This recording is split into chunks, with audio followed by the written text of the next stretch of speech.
श्री हरि बोलो ग्रंथराज श्रीमद्भगवद्गीता जी की जय। श्री परमात्मने नमः। गीता सुगीता कर्तव्या किमन्यः शास्त्र विस्तरः या स्वयं पद्मनाभस्य मुख पद्माद्विन्यः सृता। अथ ध्यानम्। शांताकारं भुजगशयनं पद्मनाभं सुरेश विश्वाधारं गगनसदृशं मेघवर्णं शुभांगं लक्ष्मीकान्तं कमलनयनं योगिभिर्ध्यानगमयं वन्दे विष्णुं भवभयहरं सर्वलोकैकनाथम्।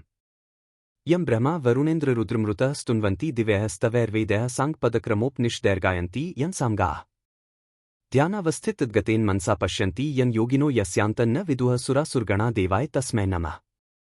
वसुदेव सुतं देवं कंसचाणूरमर्दनम् देवकी परमानंद कृष्णं वंदे जगद्गुरुम्। भगवद गीता अध्याय 4 श्लोक 36।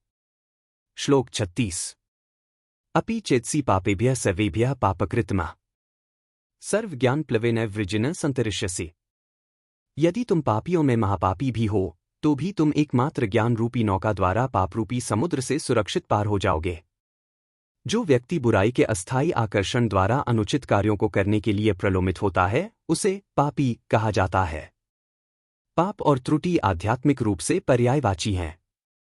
त्रुटि अज्ञान है, भ्रम है, वास्तविकता की विकृति है और मनुष्य को इसकी परिणामी प्रतिक्रियाओं की ओर झुकाती है जो सार्वभौमिक विधानों और धर्म के सिद्धांतों अथवा सत्य के विपरीत होती है।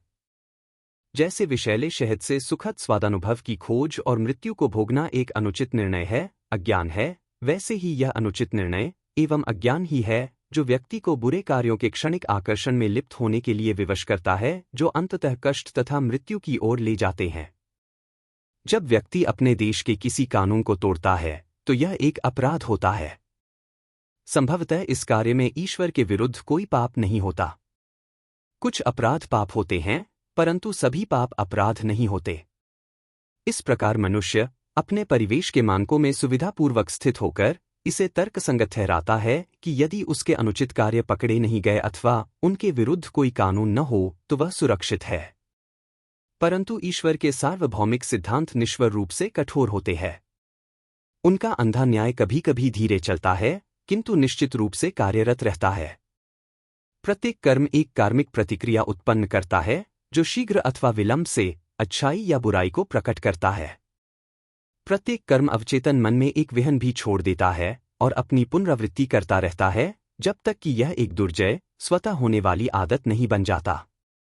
जो लोग बुरी आदतों की अष्टपाद समान पकड़ ऑक्टोपस ग्रिप में आ जाते हैं और जिन्हें बुरे कर्मों के भूतों के साथ निरंतर युद्ध करना है, उन्हें मुक्ति असंभव लगती है।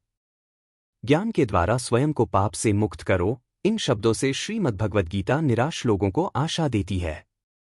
यह अद्भुत सांत्वना उनके द्वारा दी गई है जो जानते हैं कि आत्मा की प्रकृति मनोवैज्ञानिक एवं आध्यात्मिक सत्य पर आधारित है।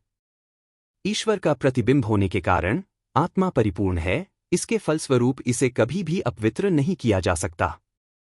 अहं, जो शरीर के साथ आसक्त व्यक्ति में आत्मा के स्थान पर शासन करता है, प्रकृति की शक्तियों के क्षेत्र में प्रत्यक्षकर्ता तथा द्रष्टा है। पाप और पुण्य तथा उनके परिणाम और पुरस्कार केवल अह के लिए प्रासंगिक है। यदि प्रकाश जैसी विषमता न हो तो अह यह नहीं जान सकता कि अंधकार क्या है और पाप एवं पुण्य की द्वैत प्रकृति ऐसी ही है। अहम अविद्या की अज्ञानता के माध्यम से अपने अस्तित्व को जानकर माया के सापेक्षता के सिद्धांतों को स्वीकार कर लेता है और उतावलेपन में उनसे बंध जाता है।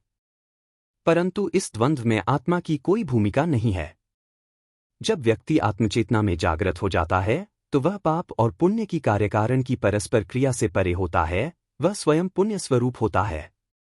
इस प्रकार आत्मसाक्षात्कार ज्ञान अर्थात आत्मचेतना में सत्य की प्रत्यक्ष अनुभूति पाप के सागर से मनुष्य का एकमात्र रक्षक है।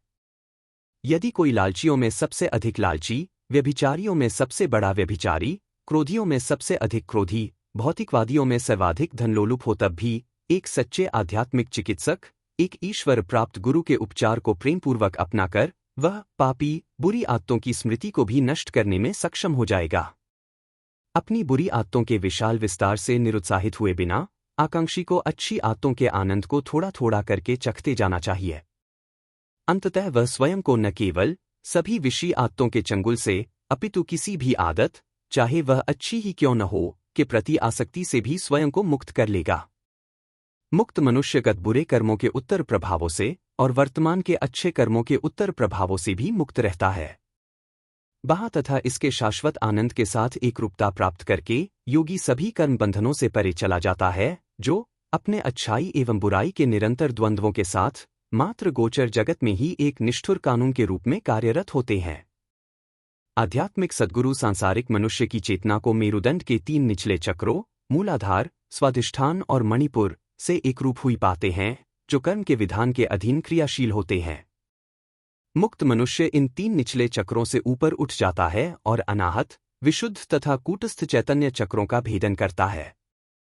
जब योगी की चेतना ज्ञान के कूटस्थ केंद्र तक पहुंचती है, जो कूटस्थ अथवा सार्वभौमिक प्रज्ञा का स्थान है, तब वह अपनी आत्मा को अज्ञान तथा इसके सहचर कर्म के सिद्धांत की सब प्रकार की पहुंच के परे परिपूर्ण परमात्मा के एक विशुद्ध प्रतिबिंब के रूप में देखता है।